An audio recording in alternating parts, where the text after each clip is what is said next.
Ngayong week na po malalaman ang possible length ng sanction ni Justin Brownlee at ang alam ko ako is good news daw po ito. Si Tony Bishop ay hindi naman pala magtatagal sa Ginebra dahil ang lahat ng legal actions ay ginawa na po ng SBP at SMC Group para mapatunayan na siya nga ay hindi na dapat parusahan ng sobrang tagal na suspension.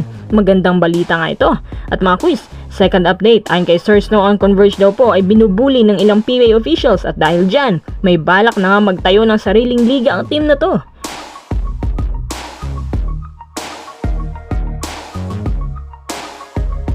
Bago tayo magpatuloy, kung nais mong suportahan ang aking channel, just click subscribe and share.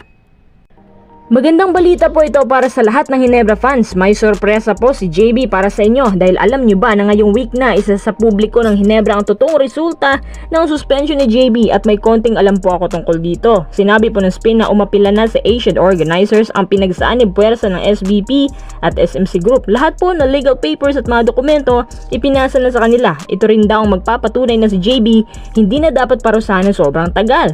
Aminado naman sila sa resulta pero dumulog po sila na dapat may konsiderasyon ng FIBA sa sitwasyon ni JB na naka-under medication umano ito sa kanyang injuries. Hindi pa man isinapubliko pero ang sinabi po ng isang source, babalik na raw po si JB kahit hindi pa tapos ang 48 season. Kaya pala si Tony Bishop ginawa lamang import as interim. At si Tony Bishop mga kois, alam niya rin pala ang bagay na to. Pero sinabi naman niya na kung ano man ang resulta, kahit gawin pa siyang full pack import, wala raw problema sa kanya. Or kahit palitan man siya, hindi na rin problema sa kanya. Anytime soon, babalik na po si Justin Brownlee. Alam niyo, kahit ang SBP at SMC Group, malakas din ang kutob sa bagay na to na mababawi nila si JB sa madaling panahon. Para kay Coach Team, hindi pwede na hanggang Tony Bishop lang tayo kasi base sa system, para kay JB po yun. Pero naisip na lang ni Coach Team na si Bishop ang pinili nila dahil nung nagkaharap daw ang Meralco at Ginebra dati, lubhang nahirapan raw silang pigilan si Bishop. Kung sa bagay, tama naman si Coach Team. Yung consistency din ni Bishop, ibang klase. Tsaka yung shooting niya unstoppable. Pero si Bishop, hindi na nila makakasama ng matagal. Oh, masaya na kayo?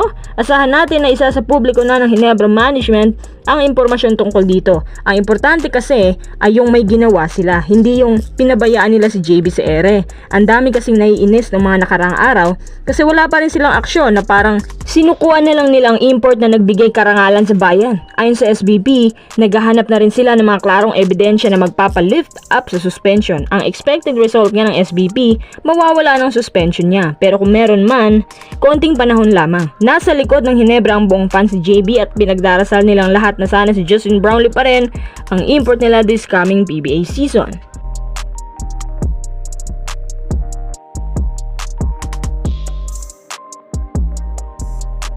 Tara, next update naman tayo. Ayon nga pala kay Sir Snow, parang binubuli raw ng ilang PBA officials ang Converge kasi naman una yung tungkol sa issue ni Gov Delta Pineda na hindi siya pinayagan maging governor. Tapos ngayon, ito namang issue ni Mactalio. Ayon kay Coach Aldin, gagawin daw nila ang lahat para lang mapabilang na sa roster si Mactalio.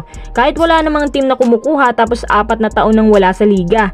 Kung ano man ang suspension niya, matagal na panahon na pala yun. Sabi nga nila, si Bauckman nga kahit lifetime ban pinatawad. Paano pa kaya ito si Talio na hindi naman nanakal or nanakit? Yung rules talaga ni Cumeo hindi maintindihan. May mga confidential issues din ang PBA sa Converge na hindi na natin babanggitin, pero ang napansin nila, parang pinagkakaisahan ng ilang team officials ang Converge kasi ang plano ng Converge di ba magpalakas? Espekulasyon ng mga tao, ayaw ng SMC at MVP Group na mangyayari yan, lalo ng SMC. Tingnan mo yung ibang players nila, nasa big teams na parang unti-unting dinudukot ang mga players nila ng patago. Laging sinasabi ng ibang PBA fans, gahaman na raw ang mga kumpanyang to. Sa bagay niyan, wala pa ring paliwanag ang PBA. Totoo kaya na pinagkakainitan nilang Converge? Totoo kaya na pinagkakaisahan nilang Converge para hindi lumakas? Ang sama naman kung totoo yan. Laging sinasabi ng Converge, hindi raw sila magpapadukot at gusto nila na intact lagi ang roster. Pero ngayon parang hindi na yan natutupad. Parang malas din sila sa mga players nila. Pero sana ang hiling ko lang, maging patas naman sila. Siguro kung nagkataon na taga SMC yung may gustong kumuha, siguro matagal nang nasa roster si Mactalio. Sabi nila na magpapapasok daw sila ng 4 na teams, pero kung ganito naman ang touring baka matutulad rin sa Alaska. Anyway, ano po ang masasabi nyo sa isyong to?